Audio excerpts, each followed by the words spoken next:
नमो अरिहंताणं नमो सिद्धाणं नमो आयरीयाणं नमो वज्झायाणं नमो लोये सौसाहूणं सिद्धं शुद्धं परमीय जिणिन्दवर्णेमि चन्दमकलङ्कं गुणरयणभूषणुदयं जीवस्य परुवणं वोच्छम्। 1008 श्री मूलनायक आदिनाथ भगवान की जय। 1008 श्री गोमतेश्वर बाहुबली भगवान की जय। द्वासांग जिनवाणी माता की जय। आचार्य श्रेष्ठ आचार्य गुरुवर श्री 108 नेमिचंद्र सिद्धांत चक्रवर्ती महाराज की जय।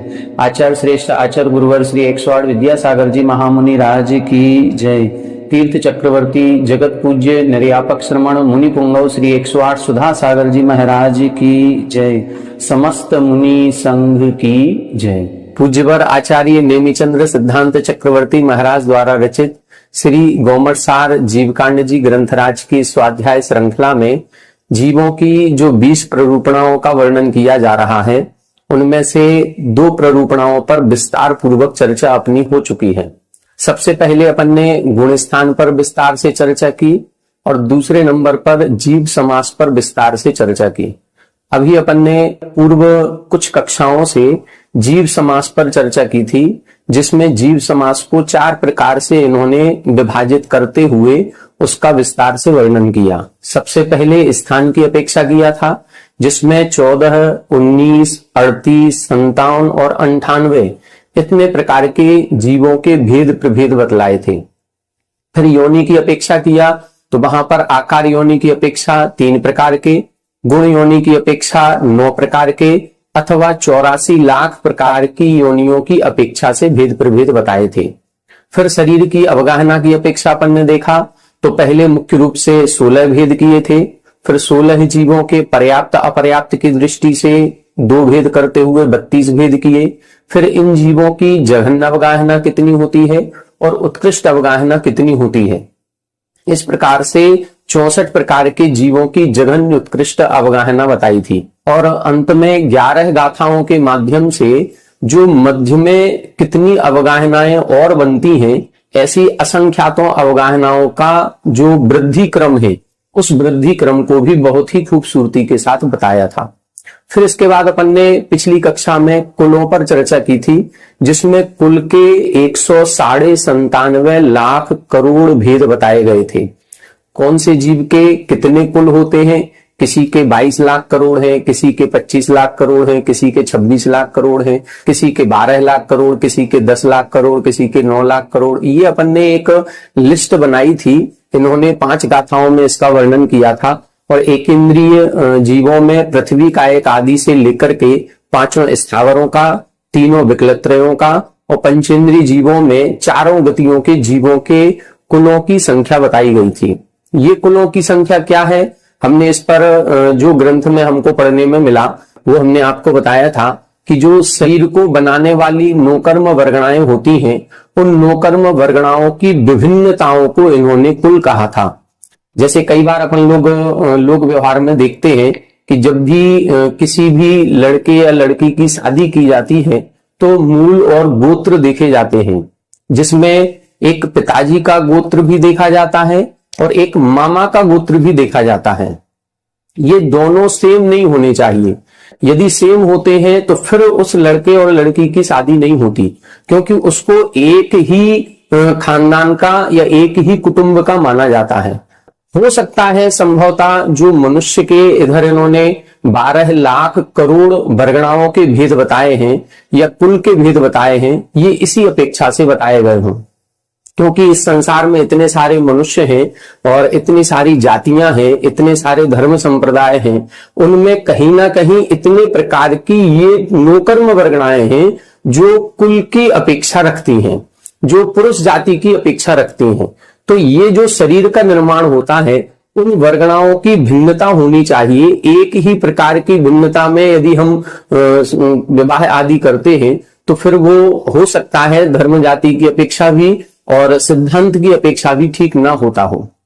इसीलिए ऐसा शायद पूर्वजों से ये जो परंपरा चली आ रही है वो ठीक प्रतीत होती है। इसके बाद कुल कोटि का वर्णन करने के बाद अब अपन आज से पर्याप्ति प्ररूपणा पर विचार करेंगे। पर्याप्ति प्ररूपणा क्या कहलाती है, इस पर थोड़ी सी चर्चा करेंगे। करीब 10-11 गाथाओं में यहाँ पर पर्याप्ति प्ररूपणा का विस्तार से वर्णन किया गया है। पर्याप्तियां 6 होती हैं। सबसे पहले आहार पर्याप्ति, फिर शरीर पर्याप्ति, फिर इंद्रिय पर्याप्ति, फिर श्वासोश्वास, फिर भाषा और मन। पहले इनका सामान्य से स्वरूप समझ लेते हैं, इनकी क्या क्या विशेषताएं होती हैं इसको समझते हैं, फिर इसके बाद अपन गाथा से इसका वर्णन पढ़ेंगे। पर्याप्ति, पर्याप्ति का मतलब है शक्ति की प्राप्ति। एक जीव जब एक भव या पर्याय से मरण करके किसी दूसरे भव या पर्याय में उत्पन्न होता है तो वहां जाकर के अपने शरीर का निर्माण करता है। और शरीर का जब निर्माण करता है तो सबसे पहले जैसे ही जन्म स्थान पर पहुंचता है, इसको कुछ वर्गणाएं जिनको हम नौकर्म वर्गणाएं कहते हैं या आहार वर्गणा कहते हैं, वो इसको प्राप्त हो जाती हैं। अब वो जो इसको थोड़ी सी वर्गणाएं प्राप्त हुई हैं, उन वर्गणाओं से इसको अपने शरीर का निर्माण करना है।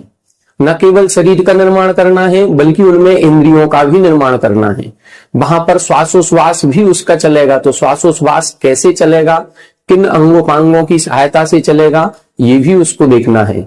इसके बाद जो यदि वो 2 इंद्री, 3 इंद्री, 4 इंद्री जाति आदि पर्यायों में उत्पन्न हो रहा है तो वो वचन भी बोलेगा। तो वचन कैसे बोलेगा, जो भाषा वर्गणा इस संसार में भरी पड़ी है उस भाषा वर्गणा को कैसे वचन रूप से परिवर्तित करेगा, ये शक्ति भी उसको चाहिए। और यदि सैनी पंचेंद्री जी बन रहा है तो वो फिर मन, जो यहाँ पर मनोवर्गणा भरी पड़ी है, उन मनोवर्गणाओं से सोचने, विचारने और स्मरण करने की शक्ति की प्राप्ति भी उसको करनी है। ये जितनी भी शक्तियां हैं, इन शक्ति की प्राप्ति जन्म स्थान पर पहुंचने के अंतर मुहूर्त में ही हो जाती है। बहुत अच्छे से इस विषय को समझें। ये जो शक्ति की प्राप्ति है या जिसको हम पर्याप्ति कहते हैं, ये जन्म स्थान पर पहुंचने के मात्र अंतर मुहूर्त के अंदर ही प्राप्त हो जाती हैं। अंतर मुहूर्त में सभी पर्याप्तियां पूर्ण हो जाती हैं और इसके बाद अब जो शरीर का निर्माण है वो चलता रहेगा। जैसे हम सभी हैं, मनुष्य हैं, मनुष्य का गर्भकाल 9 महीने कहा जाता है। तो हमारे जो 9 महीने का काल कहा गया, ये पर्याप्ति पूर्ण होने का काल नहीं है। पर्याप्ति तो जन्म स्थान पर जैसे ही गर्भ में जीव आया, गर्भ में जीव आते ही अंतर मुहूर्त में ही सभी प्रकार की पर्याप्तियों को पूर्ण कर लेगा। फिर इसके बाद अब उसके शरीर की प्रोग्रेस चल रही है, वो धीरे धीरे अपने शरीर का डेवलपमेंट कर रहा है और धीरे धीरे 9 महीने में उसके अंग, उपांग, इंद्रियां आदि प्रकट होती हैं। धीरे धीरे जन्म होने के बाद भी 2 वर्ष लग जाते हैं उसको चलने फिरने दौड़ने में। तो ये तो विकास चलता रहेगा, बल्कि जब तक हम 18 और 20 वर्ष के नहीं होते तब तक हमारा शरीर बढ़ता ही रहता है। धीरे धीरे 1-1 फीट, 1-1 इंच, 2-2 इंच, 2-2 मिलीमीटर करते करते हम लोग 5 फुट 8 इंच, 10 इंच के जो होते हैं, ये 18 और 20 वर्ष की उम्र में हो पाते हैं।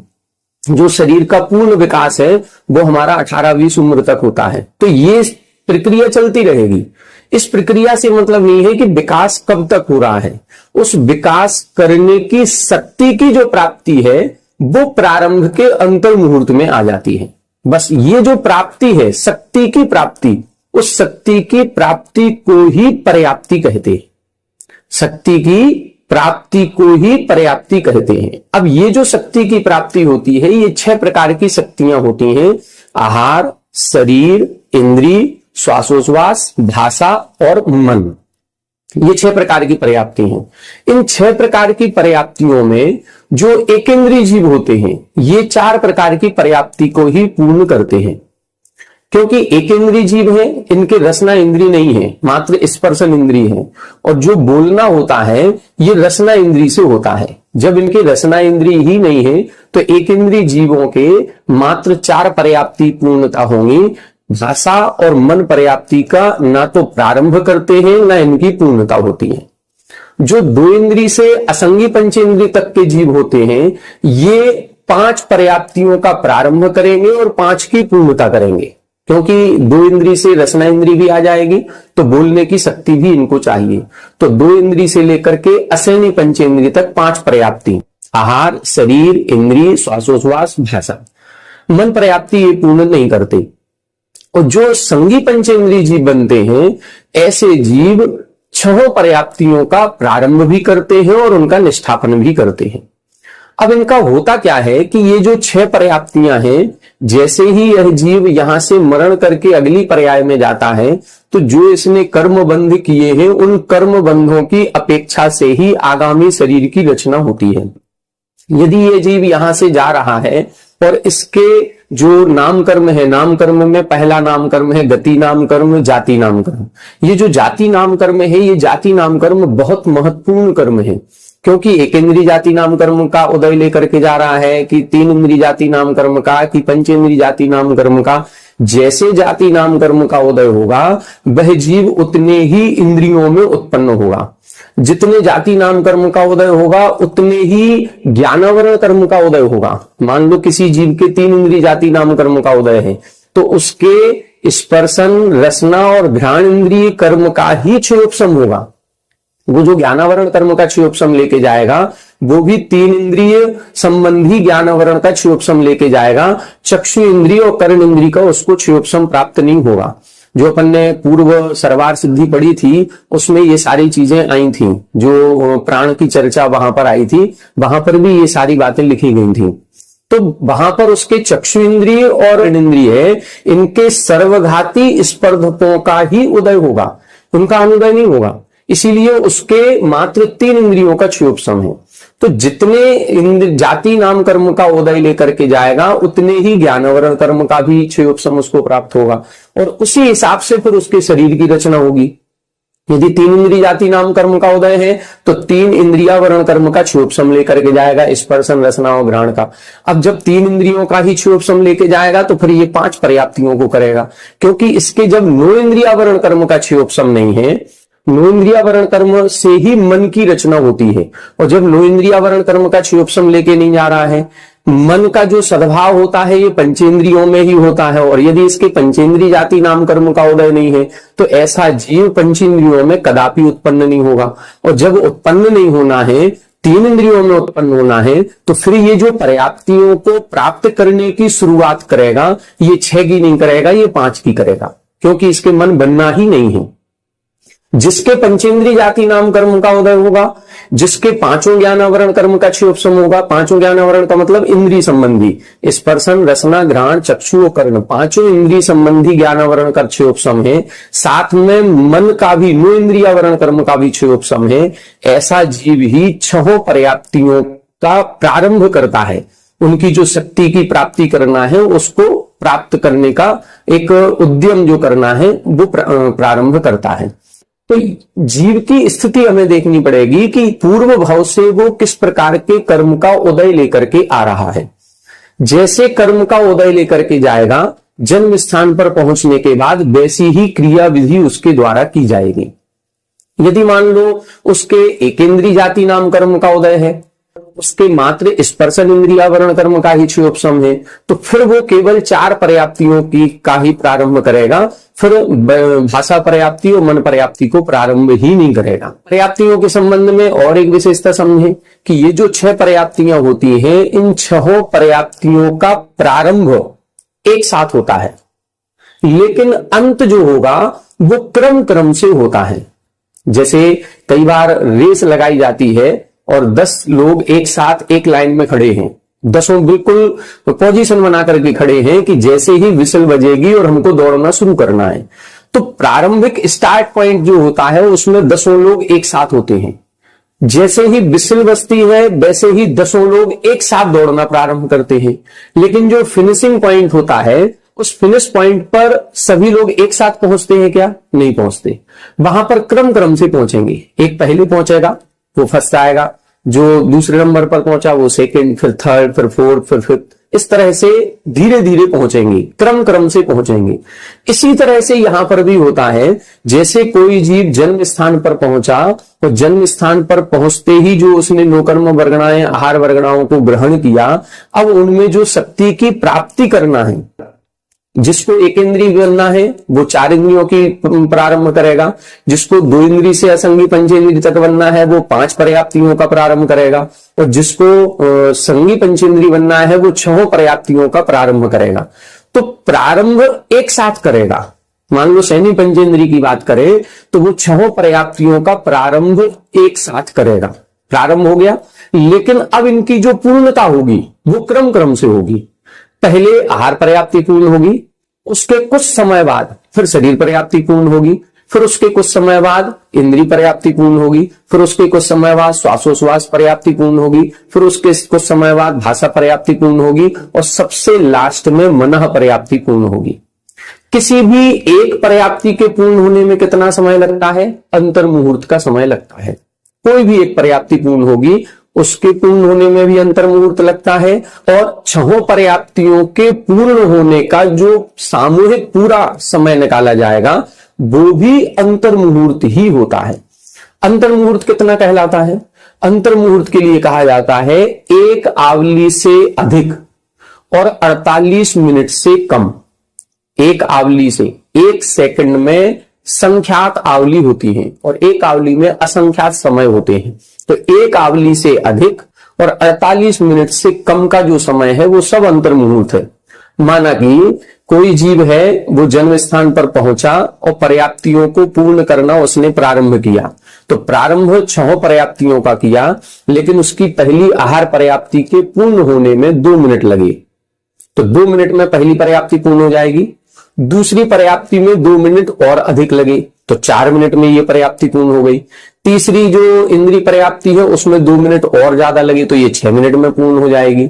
चौथी पर्याप्ति 8 मिनट में पूर्ण हो जाएगी। 5वीं पर्याप्ति 10 मिनट में पूर्ण हो गई और 6 पर्याप्तियां 12 मिनट में पूर्ण हो गई। सब में 2-2 मिनट मान लो ज्यादा लग रहा है, तो 6वीं पर्याप्ति के पूर्ण होने में कितना समय लगा? 12 मिनट। इसका मतलब है 12 मिनट में सारी पर्याप्तियां पूर्ण हो गई। तो ये 12 मिनट का काल कितना हुआ? अंतर्मुहूर्त। और 2 मिनट का काल भी कितना है? अंतर्मुहूर्त। 10 मिनट का काल भी कितना है? अंतर्मुहूर्त। 12 मिनट का काल, सब जितना भी काल ये हुआ ये सब अंतर्मुहूर्त है। तो 1 पर्याप्ति के पूर्ण होने में भी अंतर्मुहूर्त काल लगता है और 6 पर्याप्तियों के पूर्ण होने में भी अंतर मुहूर्त काल लगता है। पर्याप्तियों का प्रारंभ एक साथ होता है, निष्ठापन या अंत जो होता है या पूर्णता जो होती है वो सबकी अलग अलग समय पर होती है। ये एक विशेषतापन को ध्यान रखनी। अब दूसरी विशेषता समझें कि नामकर्म में 2 प्रकृतियां और विशेष होती हैं। एक होती है पर्याप्त नामकर्म, एक होती है अपर्याप्त नामकर्म। ये 2 प्रकृतियां बहुत महत्वपूर्ण है इस पर्याप्ति के टॉपिक पर। जिसके पर्याप्त नामकर्म का उदय होता है वो नियम से पर्याप्तियों को पूर्ण करेगा ही करेगा और पर्याप्तक होकर के मरण करेगा। जिसके पर्याप्ति पूर्ण हो जाती है वो पर्याप्तक कहलाता है। जिसके पर्याप्तियां पूर्ण नहीं हो पाती हैं और बीच में मरण हो जाता है उसको हम अपर्याप्तक कहते हैं। पर्याप्त अपर्याप्तक को कौन सी पर्याप्ति तक लगाया जाए?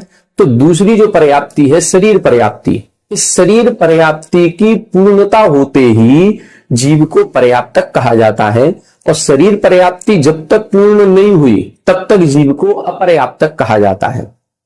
पर्याप्त और अपर्याप्त का सामान्य अर्थ पूर्ण और अपूर्ण।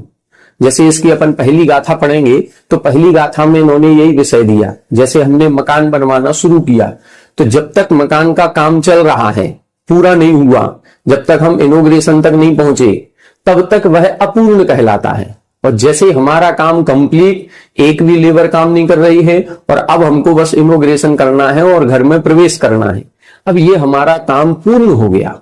इसी तरह से कोई भी कार्य है, मान लो हमने कपड़े सिलने को दिए हैं, अब वो कटिंग किए है और स्टिचिंग कर रहा है और जब तक लास्ट की प्रेस होकर के बिल्कुल तैयार नहीं कर दे जब तक वो काम अपूर्ण है और पूरा करने के बाद वो पूर्ण कहलाता है। इसी तरह से यहां पर भी इन पर्याप्तियों के पूर्ण होने पर उसको पूर्णता की प्राप्ति कही जाती है कि ये कार्य पूर्ण हो गया, और जब तक वो पूर्ण नहीं हुआ तब तक उसको अपूर्ण कहते हैं। तो पूर्ण का मतलब पर्याप्तक और अपूर्ण का मतलब अपर्याप्तक। अब ये पूर्णता कब मानी जाए? क्या मनः पर्याप्ति पर पूर्णता मानी जाए, क्या भाषा पर्याप्ति तक पूर्णता मानी जाए, या श्वासोश्वास पर्याप्ति तक पूर्णता मानी जाए? नहीं, क्योंकि भाषा पर्याप्ति और मन पर्याप्ति तो सभी जीवों के होती ही नहीं। जैसे एक इंद्रिय जीव है, इनके तो भाषा पर्याप्ति और मन पर्याप्ति होनी ही नहीं है, तो कहां तक मानी जाए? आचार्यों ने जो ग्रंथों में लिखा है वो ये लिखा है कि पहली पर्याप्ति आहार पर्याप्ति, दूसरी शरीर, तीसरी इंद्रिय, चौथी श्वासोश्वास। तो शरीर पर्याप्ति के पूर्ण होने पर पूर्णता प्राप्त हो जाती है, मतलब उसको पर्याप्तक कहा जाता है। जैसे शरीर पर्याप्ति पूर्ण हुई वह जीव पर्याप्तक है, और जब तक शरीर पर्याप्ति पूर्ण नहीं हुई तब तक अपर्याप्तक कहलाता है। अब एक चीज और देखें, एक पर्याप्ति के पूर्ण होने में भी अंतर्मुहूर्त समय था और दूसरी पर्याप्ति के पूर्ण होने में भी अंतर्मुहूर्त समय था। पर्याप्ति क्रम क्रम से पूर्ण होती है, तो सबसे पहले कौन सी पर्याप्ति पूर्ण होगी? आहार पर्याप्ति। फिर उसके 2 मिनट बाद, ये 2 मिनट का उदाहरण दे रहे हैं, वहां पर अंतर्मुहूर्त समय लिखा है, कितना समय लगता है ये नहीं पता। तो दूसरी पर्याप्ति जो पूर्ण होगी वो उसके कुछ समय बाद पूर्ण होगी। तो जो अपर्याप्त नाम कर्म वाला जीव होगा, जिसके अपर्याप्त नाम कर्म का उदय है, उसके एक भी पर्याप्ति पूर्ण नहीं होगी। क्या कह रहे हैं? जिसके अपर्याप्त नाम कर्म का उदय है, यहां से मरण करके कर्मों का उदय लेकर के जा रहा है। हो सकता है उसने पंचेंद्रिय जाति नाम कर्म का उदय है, हो सकता है उसके 9 इंद्रिय वर्ण कर्म का क्षयोपशम भी लेकर के जा रहा है, मतलब ये संगी पंचेंद्रिय बनेगा। लेकिन संगी पंचेंद्रिय बनना तो है, लेकिन साथ में एक कर्म ऐसा था जिसको हम अपर्याप्त नाम कर्म कहते हैं, उसके अपर्याप्त नाम कर्म का उदय है। वो अपर्याप्त नाम कर्म का उदय लेकर के जाएगा तो जन्म स्थान पर पहुंचते ही 6 पर्याप्तियों का प्रारंभ करेगा, क्योंकि उसको पंचेंद्रिय बनना है और सैनी भी बनना है, 9 इंद्रिय वर्ण कर्म का क्षयोपशम भी लेके जा रहा है, तो वो पंचेंद्रिय भी बनेगा और सैनी भी बनेगा। तो मनः पर्याप्ति तक 6 पर्याप्तियों का प्रारंभ करेगा। लेकिन साथ में एक कर्म कौन सा लिए है? वो अपर्याप्त नाम कर्म। और जब अपर्याप्त नाम कर्म का वो उदय लिए है तो उसके पहली पर्याप्ति भी पूर्ण नहीं हो पाएगी। मतलब जो पहली पर्याप्ति के पूर्ण होने में 2 मिनट मान लो लगने थे, वो 2 मिनट की आयु भी लेकर के नहीं जा रहा है, उसके अपर्याप्त नाम कर्म का उदय है। तो अपर्याप्त नाम कर्म के उदय के कारण वो पर्याप्तक कभी नहीं बनेगा, उसकी एक भी पर्याप्ति पूर्ण नहीं हो पाएगी, उसके पहले ही उसका मरण हो जाएगा, ये निश्चित है। ऐसे जीव को हम लब्ध पर्याप्तक जीव कहते हैं। मतलब अपर्याप्त नाम कर्म, पर्याप्त नाम कर्म सबसे ज्यादा महत्वपूर्ण कर्म है। इतना महत्वपूर्ण कर्म 9 इंद्रिय वर्ण कर्म का क्षयोपशम नहीं है, इतना महत्वपूर्ण पंचेंद्रिय जाति नाम कर्म का उदय नहीं है जितना पर्याप्त और अपर्याप्त का है। यदि पर्याप्त नाम कर्म का उदय होगा तो वह जीव नियम से, भले देखो आहार पर्याप्ति पूर्ण करना है तो 2 मिनट लगेंगे, शरीर पर्याप्ति पूर्ण करने में 4 मिनट लग रहे हैं, तो वो 4 मिनट तक अपर्याप्तक है। लेकिन यदि उसके पर्याप्त नाम कर्म का उदय है तो 4 मिनट के अंदर उसकी मृत्यु नहीं होगी, उसकी आयु नियम से 4 मिनट से ज्यादा है। मतलब वो नियम से पर्याप्तक होने के बाद ही मरण करेगा जिसके पर्याप्त नाम कर्म का उदय है, और जिसके अपर्याप्त नाम कर्म का उदय है उसके एक भी पर्याप्ति पूर्ण नहीं होगी। शरीर पर्याप्ति नहीं, पहली पर्याप्ति भी वो पूर्ण नहीं कर पाएगा। इसीलिए ऐसे जीव को हम लब्ध पर्याप्तक जीव कहते हैं। अब देखें ध्यान से, पर्याप्त और अपर्याप्त नाम कर्म के उदय के कारण जीव कितने प्रकार के हो गए। जिनके अपर्याप्त नाम कर्म का उदय है ऐसे जीव लब्ध पर्याप्तक जीव कहलाते हैं, जिसके अपर्याप्त नाम कर्म का उदय है वो लब्ध पर्याप्तक। अब जिसके पर्याप्त नाम कर्म का उदय है ऐसे जीव जब तक शरीर पर्याप्ति पूर्ण नहीं किए तब तक कहलाएंगे निवृत्त पर्याप्तक, क्योंकि जब तक आहार पर्याप्ति पूर्ण नहीं हुई, शरीर पर्याप्ति पूर्ण नहीं हुई, तब तक अभी पूर्णता तो हुई नहीं उनकी, और जब तक पूर्ण नहीं हुई तब तक अपर्याप्त अवस्था है, और जब अपर्याप्त अवस्था है तो इनको कौन सा जीव कहेंगे? ये कहलाएंगे निवृत्त पर्याप्त, क्योंकि ये अभी पूर्ण कर रहे हैं और पूर्णता इनकी होगी ही होगी, लेकिन अभी पूर्ण नहीं है, इसीलिए इनको निर्वृत्त पर्याप्तक कहते हैं।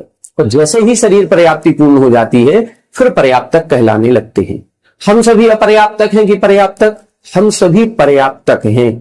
पर्याप्तक अवस्था कितनी लंबी रह सकती है? जो शरीर पर्याप्ति पूर्ण होने के बाद जब तक पुनः मरण ना हो, जब तक मरण नहीं हो तब तक हम पर्याप्तक ही हैं। मान लो कोई एक मनुष्य है जिसकी आयु एक पूर्व कोटि की है, तो प्रारंभ के अंतर मुहूर्त में जब तक शरीर पर्याप्ति पूर्ण नहीं हुई तब तक वो निर्वृत्त पर्याप्तक था, और उसके बाद पर्याप्तक बना तो पूरे एक पूर्व कोटि तक पर्याप्तक रहेगा। फिर अपर्याप्त अवस्था कब बनेगी? जब मरण करेगा, मरण करके फिर पुनः नए शरीर को धारण करेगा तो फिर पर्याप्तियों को पूर्ण करेगा, तब उस समय अपर्याप्त अवस्था बनती है। तो कुल मिलाकर के दो प्रकार के जीव हो गए, एक अपर्याप्तक जीव और एक पर्याप्तक जीव। जब तक शरीर पर्याप्ति पूर्ण नहीं हुई तब तक अपर्याप्तक है, शरीर पर्याप्ति पूर्ण होने पर पर्याप्तक है। जो अपर्याप्तक हैं वो भी दो प्रकार के हो गए, एक ऐसे जीव जिनके अपर्याप्त नाम कर्म का उदय है और एक ऐसे जीव जिनके पर्याप्त नाम कर्म का उदय है। जिनके अपर्याप्त नाम कर्म का उदय है उनके एक भी पर्याप्ति पूर्ण नहीं होगी, उसके पहले ही उनका मरण नियम से होगा ही होगा। और दूसरे जीव जिनके पर्याप्तक नाम कर्म का उदय है, इनका मरण शरीर पर्याप्ति पूर्ण होने के बाद ही होगा, शरीर पर्याप्ति पूर्ण होने के पहले नहीं होगा। ये अपन को कुछ विशेषताएं समझनी है। यही सारी विशेषताएं इन गाथाओं में आएगी, और भी कुछ विशेषताएं रहेंगी, तो जब अपन गाथा पढ़ेंगे उस गाथा के बीच बीच में इनकी और भी विशेषताएं बता देंगे। और जो छहों पर्याप्तियों की परिभाषा है वो परिभाषा भी आएगी, उस परिभाषा को भी गाथा में स्पष्ट कर देंगे। ये सामान्य विषय था, इस सामान्य विषय को अपन ने समझ लिया। अब अपन विशेष गाथाओं से चलेंगे। आइए देखें गाथा नंबर 118। जय पुन्ना पुन्नाइम, जय पुन्ना पुन्नाइम, गेह घड़वत्थादि आइम दवाइम, गेह घड़वत्थादि आइम दवाइम, तह पुण्यदरा जीवा, तह पुण्यदरा जीवा, पज्जत्तिदरा मुने अब्बा, पज्जत्तिदरा मुने अब्बा, जय पुन्ना पुन्नाइम, गेह घड़वत्थादि आइम दवाइम, तह पुण्यदरा जीवा, पज्जत्तिदरा मुने अब्बा। देखें पहली गाथा देखें, यहां बता रहे हैं जह यानी जिस प्रकार से, उदाहरण देकर के बता रहे हैं जिस प्रकार से पुण्य अपुन्नाइम, पुण्य का मतलब पूर्ण और अपुन्नाइम यानी अपूर्ण, जिस प्रकार से पूर्ण और अपूर्ण, गृह यानी ग्रह घर, घट यानी घट, घट यानी घड़ा, और बत्थादि वस्त्र आदि, ये जो दवाइम, ये जो द्रव्य है, ये जो पदार्थ है, हम घर बना रहे हैं, हम घड़ा बना रहे हैं। जैसे कुम्हार है, कुम्हार ने अपने चाक पर एक मिट्टी का लौंदा रखा और अब उस चाक को घुमा करके वो घड़े को आकार दे रहा है, तो जब तक घड़ा बन करके तैयार नहीं हुआ तब तक वो अपूर्ण है, और तैयार हो गया वो पूर्ण कहलाता है। तो जिस प्रकार से घर है, घड़ा है, वस्त्र आदि हैं, ये सारे द्रव्य पुण्य और अपुण्य दोनों प्रकार के पाए जाते हैं। पूर्ण भी होते हैं और अपूर्ण भी होते हैं। जिनमें कुछ काम बाकी है वो अपूर्ण है, जिनमें अब कोई काम बाकी नहीं है, पूरा हो गया, उसको बोलते हैं पूर्ण। तो जिस प्रकार से ये पदार्थ पूर्ण और अपूर्ण दो प्रकार के हैं, तह यानी उसी प्रकार से जीवा, जीव भी पुण्य इदरा, पूर्ण और इदर यानी अपूर्ण दो प्रकार के होते हैं। मतलब जैसे सामान्य पदार्थ दो प्रकार के हैं, पूर्ण और अपूर्ण, इसी प्रकार से जीव भी दो प्रकार के होते हैं, पूर्ण भी और अपूर्ण भी। अब किसको पूर्ण कहें, किसको अपूर्ण कहें? तब लिख रहे हैं पज्जत इदरा मुणे अब्बा। इनको हम पर्याप्त और इदरा यानी अपर्याप्त भी कहते हैं। जो पूर्ण होते हैं उनको हम पर्याप्तक कहते हैं, और जो अपूर्ण होते हैं उनको हम अपर्याप्तक कहते हैं। तो ऐसे पर्याप्त और अपर्याप्त ये दो प्रकार के जीव हो जाते हैं। इनका मतलब क्या है ये हमने बता दिया कि इनकी पूर्णता और अपूर्णता से मतलब है। वो जो पूर्णता है मात्र प्रारंभ का अंतर मुहूर्त का काल है, बाकी अन्य काल से कोई भी मतलब नहीं है। आगे की देखें गाथा। आहार शरीर इंद्रिय, आहार शरीर इंद्रिय, पज्जति आण पाण भास मणो, पज्जति आण पाण भास मणो, चत्तारि पंच छप्पिय, चत्तारि पंच छप्पिय, इंद्रिय वियल सन्नीणम, इंद्रिय वियल सन्नीणम, आहार शरीर इंद्रिय, पज्जति आण पाण भास मणो, चत्तारि पंच छप्पिय, इंद्रिय वियल सन्नीणम। देखें, अब इधर बता रहे हैं छह पर्याप्तियों के नाम बता रहे हैं और कौन से जीव के कितनी पर्याप्तियां होती हैं ये भी स्पष्ट कर रहे हैं। सबसे पहले बताया आहार, ये आहार पर्याप्ति। दूसरी शरीर, शरीर पर्याप्ति। तीसरी इंद्रिय यानी इंद्रिय पर्याप्ति।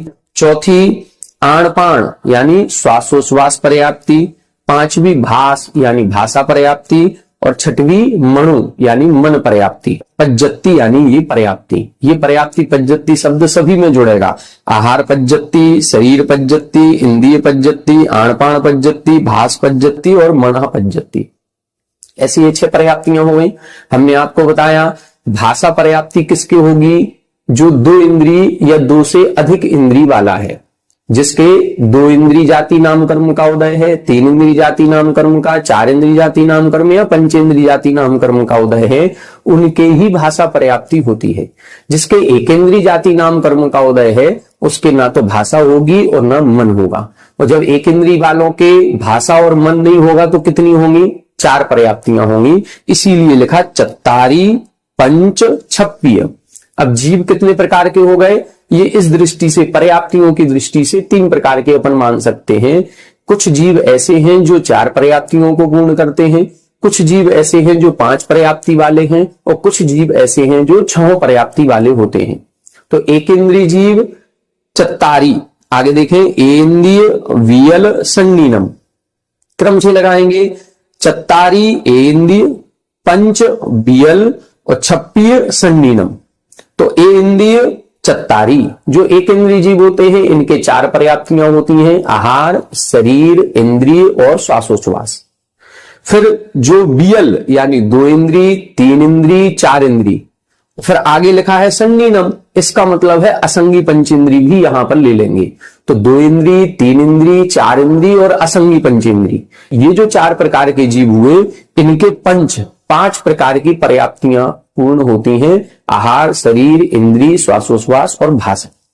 और जो सन्नीनम, जो संगी जीव होंगे, जिनको 9 इंद्रिया वर्ण कर्म का क्षयोपशम प्राप्त है, जिनको मन सहित अगली पर्याय में उत्पन्न होना है, तो उनके 6 प्रकार की पर्याप्तियां होती हैं।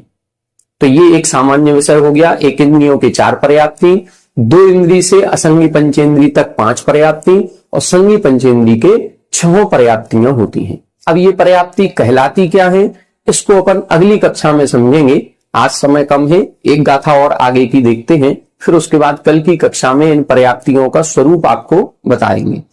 पज्जति पट्ठवणम, पज्जति पट्ठवणम, जुगवम तु कमेण होदिणे ठवणम, जुगवम तु कमेण होदिणे ठवणम, अंतो मुहूर्त काले, अंतो मुहूर्त काले, रहिय कमा तत्तिया लावा, रहिय कमा तत्तिया लावा, पज्जति पट्ठवणम, जुगवम तु कमेण होदिणे ठवणम, अंतो मुहूर्त काले, रहिय कमा तत्तिया लावा। देखें यहां बता रहे हैं पज्जति पट्ठवणम जुगवम, जितनी भी पर्याप्तियां हैं, चाहे वो 4 पर्याप्तियां वाले जीव हो, चाहे 5 वाले हो, चाहे 6 पर्याप्तियां पूर्ण करने वाले जीव हो, इनका पट्ठवणम, पट्ठवणम का मतलब प्रस्थापन, प्रस्थापन का मतलब प्रारंभ, जुगवम यानी एक साथ होता है। पर्याप्तियां कितनी पूर्ण करनी है, उनका प्रारंभ एक साथ होगा। जैसे हमने बताया था, रेस जब होती है तो सभी जितने भी रेसर हैं वो सब एक पॉइंट पर खड़े हो जाएंगे, एक लाइन खिंची होगी, सब यहीं से एक साथ। जैसे ही बिसल बजती है, बिसल बजते ही तुरंत दौड़ना शुरू कर देते। इसी तरह से 6 पर्याप्तियों का जो प्रारंभ है वो सब एक साथ होगा। लेकिन ऋट्ठवणम जो निष्ठापन होता है क्रमेण होदी, क्रम पूर्वक होता है, वो एक साथ नहीं होगा। पहले आहार पर्याप्ति पूर्ण होगी। रेस में तो हो सकता है कोई भी व्यक्ति आगे पीछे हो जाए, यहां पर क्रम है, पहली पर्याप्ति पहले पूर्ण होगी, दूसरी पर्याप्ति दूसरे नंबर पर, तीसरी पर्याप्ति तीसरे नंबर पर और छठवीं पर्याप्ति छठवें नंबर पर पूर्ण होगी। इसी क्रम से इनके नाम रखे गए हैं। सबसे पहले आहार पर्याप्ति, फिर शरीर, फिर इंद्रिय, फिर श्वासोश्वास, फिर भाषा और फिर मन। इसी क्रम से ये पर्याप्तियों की पूर्णता होती है। अंतो मुहूर्त काले, अंतो मुहूर्त काले, इन छहों पर्याप्तियों की पूर्णता कितने काल में हो जाती है? अंतो मुहूर्त काले, अंतर मुहूर्त काल में हो जाती है। और क्या लिखा? अहिय कमा तत्तिया लावा, और अहिय कमा, सभी पर्याप्तियों की पूर्णता क्रम क्रम से होती है और अहिय कमा अधिक अधिक समय लेकर के होती है। लेकिन सभी पर्याप्तियों के पूर्ण होने में भी अंतर मुहूर्त लगता है और एक एक पर्याप्ति के पूर्ण होने में भी अंतर मुहूर्त लगता है। ऐसा तत्तिया लावा, ऐसा आलाप, ऐसी बातचीत या ऐसी वार्ता ग्रंथों में कही गई है। तो इधर इन्होंने पूरा स्पष्ट कर दिया कि छहों पर्याप्तियों का प्रारंभ एक साथ होता है, निष्ठापन अलग अलग होगा, एक पर्याप्ति के पूर्ण होने में भी अंतर मुहूर्त काल लगता है और सभी पर्याप्तियों के पूर्ण होने में भी अंतर मुहूर्त काल लगता है। सभी पर्याप्तियां क्रम क्रम से पूर्णता को प्राप्त होती हैं। इस प्रकार से आज अपन ने 3 गाथाएं देखी। कल की कक्षा में अपन आगे की गाथाओं को देखेंगे। उसमें छहों पर्याप्तियों की अपन को जो परिभाषा देखनी है, जो पूर्व गाथा निकल गई 119 नंबर की, इसका जो भावार्थ नीचे दिया हुआ है उस भावार्थ को पढ़ते हुए, क्योंकि उसकी लाइनें जो हैं जो परिभाषा में आएगी वो परिभाषा उसमें स्पष्ट दी हुई है, उस भावार्थ को पढ़ते हुए उन सभी छहों पर्याप्तियों की परिभाषा को भी देखेंगे। साथ में आगे जो आने वाला विषय है वही अपर्याप्तक और पर्याप्तक, ये 2 प्रकार के जीव, लब्ध पर्याप्तक, निर्वृत्त पर्याप्तक का क्या लक्षण है, ये कल की कक्षा में आएगा। इसको अपन कल की कक्षा में देखेंगे। आज की कक्षा में इतना ही। आप सभी हमारे साथ बने रहें। सभी को जय श्री राम।